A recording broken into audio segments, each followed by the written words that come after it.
Ututun ry ampelonao alina fa miteny ratsy, tsy mahazo cadeau. Ototo tsara amin'ny dadakelinay. Ototo tsara amin'ny dadanareo ndry fa manao sipa sady mingitrika. Ototo fa dadanareo koa araka ny tena manao sipa. Manao maîtresse.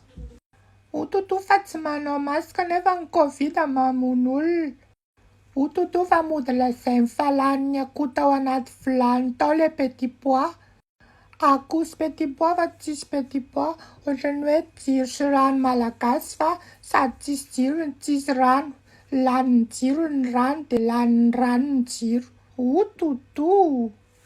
Ototo fa resevera mitsapan'ombivavy.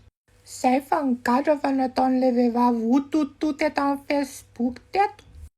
Ototo fa mpanoloana zanak'olona.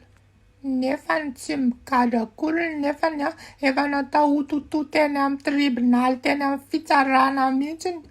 Dia tsy migadra satria ve hoe mpanaka reny.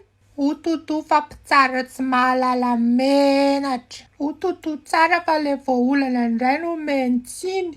Ototo fa le mpanolana indray no tambatambazana. Ototo fa ohatran'ny tsy mahay akory hoe inona izany fanolanana na mahay tsara fa mody gisa.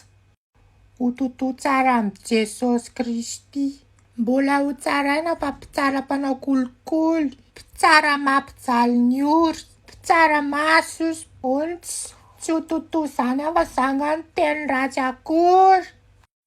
Ohatran'ny hoe alaona ihany manao ototo ety amin'ny Facebook fa ohatran'ny ety ihany ny atahoranareo sy ohatran'ny hoe mandaitra tsara ny ototo ety. Ototo fa tady tsy avelana na ototo koa izay. Ototo tsara. Za tsy maintsy miototo. Sahy daholo manao ototo amin'ny zavatra tsy rariny eto amin'ity fiainana ity.